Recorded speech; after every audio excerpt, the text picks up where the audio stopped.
Hi, hello, my name is Gabiio, and welcome to Short Positive Review. Today I'm talking about Zachary, Ying, and the Dragon Emperor by Xiran Zhao. As I did last time, obviously Mandarin is not my first language.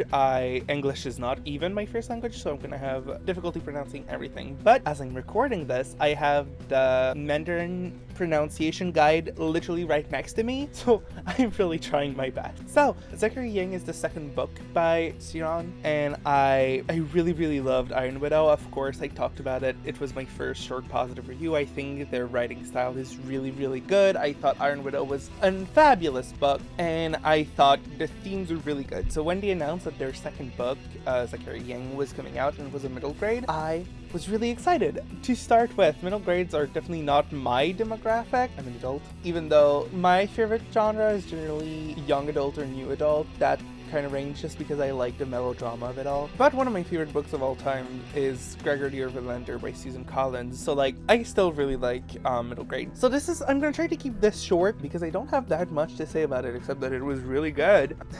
So let's start with the non-spoilery part. Zachary Ying is the story of Zachary Ying. He is a Chinese immigrant in Canada, I believe. I've read this a long time ago, I might be wrong, but he's a Chinese immigrant that is really young, early teens. And the first part of the book really explores the way he's kind of ashamed of his culture. In the first chapter, he throws away food that his mom brought because other kids tease him about how it smells funny and stuff.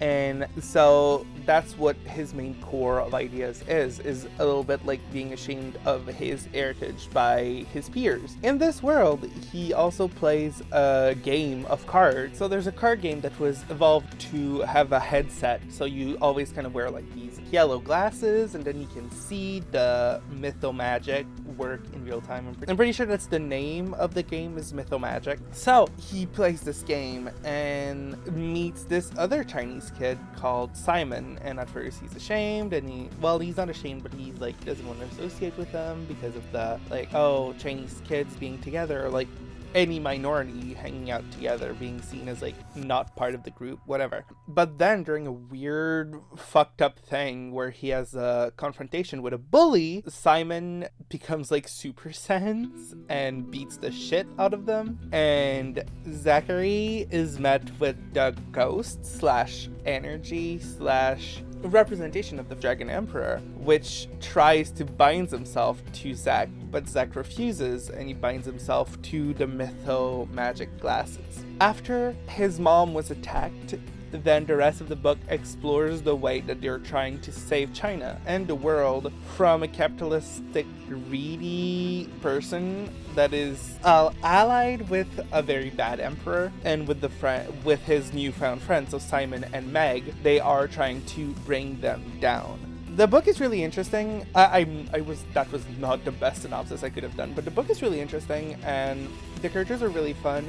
It is described as a mix between Yu-Gi-Oh! And Percy Jackson, and I think that's pretty fair. I don't think it was a copy by any mean, but I think it retakes a lot of the tropes that are also in Percy Jackson. So if you like the original Percy Jackson, I don't see a reason why you wouldn't like this one. That's about it for the non-spoilery part. It's really good. It's a really short read because it's middle grade, so I read it in 2 or 3 days, maybe 6 hours, perhaps 6-8 maybe. So I really recommend it if you enjoy this kind of easy to read.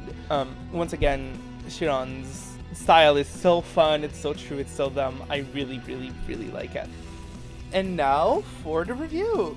By the way, if it's your first time here, this spoilery part is not going to explain really much more than was already explained. It's a short positive review for a reason. I'm just going to talk about my thoughts as if you read the book. I really like the way they mix mythology and technology in the book. I thought it brought some really interesting vibes and very interesting stuff together. Imagery of the monsters and the cards, and sometimes at the same time, described on the cards and described in real life, was really good. I really liked that the imagery was really on point. I love the characters. Zach's arc was really good, but the supporting characters were also really good. I loved Meg. I thought she was so cool, so fresh, so fun. I thought it was really funny that she had she had Hu Zetian as her empress. I just thought it was really funny because, of course, if you read Iron Widow, it's the same base character, but this Zetian is a lot different, which is also really, really cool and really fun.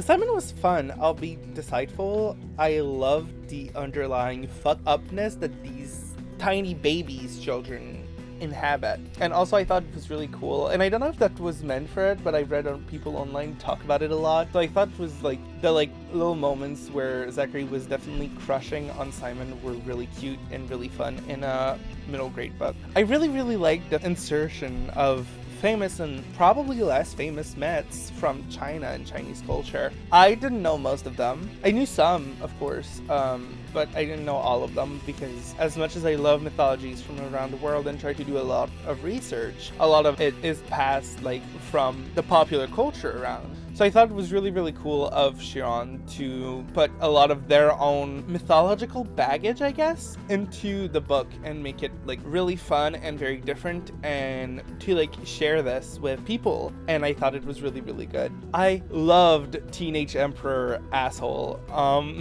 The Dragon Emperor is represented as a teenager, and he is so evil, and for what?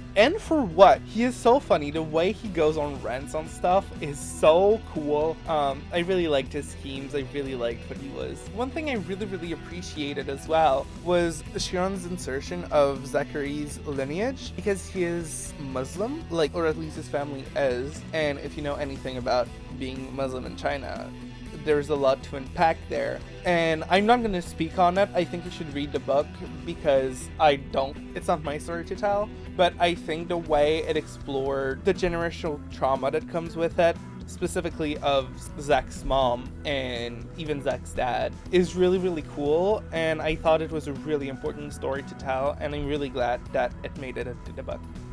And finally, I really like how the themes of this book and Iron Widow are really similar. The recurring themes that I really liked was the falling of emperors, the system being corrupted, being forced to do something ethically reprehensible to survive, struggling to be the good person. Themes that are fun and complex, and in my opinion that they handle really well. And specifically the good person angle is so... I love books that deal with that.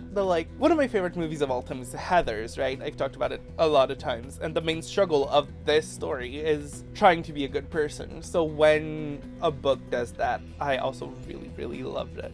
So yeah, I really like Zachary Ying. I really think you should give it a try. It's a really short read. Again, it's a middle grade. So of course, if you don't like how not childish, but how easy it can be to read and predictable, maybe don't pick up because you might not enjoy it. But if you like middle grades at all, or are a teacher that want to show this to their kids, or a parent that want to show this to a younger kid who love Percy Jackson, for example, I really recommend it.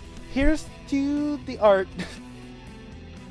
So for the piece, I decided to use basically to try to copy a little bit of the style of the main cover, specifically in the shading, but I decided to represent the main three kids. So Zach unsure of himself with the sword, Meg with her giant mallet, really confident, really fun, and Simon in his super sense stance. Yeah, and I used a lot of the colors of the book again, and I don't know, I thought it was really cute. Thanks a lot for coming around. Yeah, I really like doing this piece. It took a lot of time because university is kicking my ass again, but I have a lot of fun stuff in the works, and yeah, I will see you when I see you, I guess. All my social medias are around the screen, and I'll see you soon, I guess. See ya.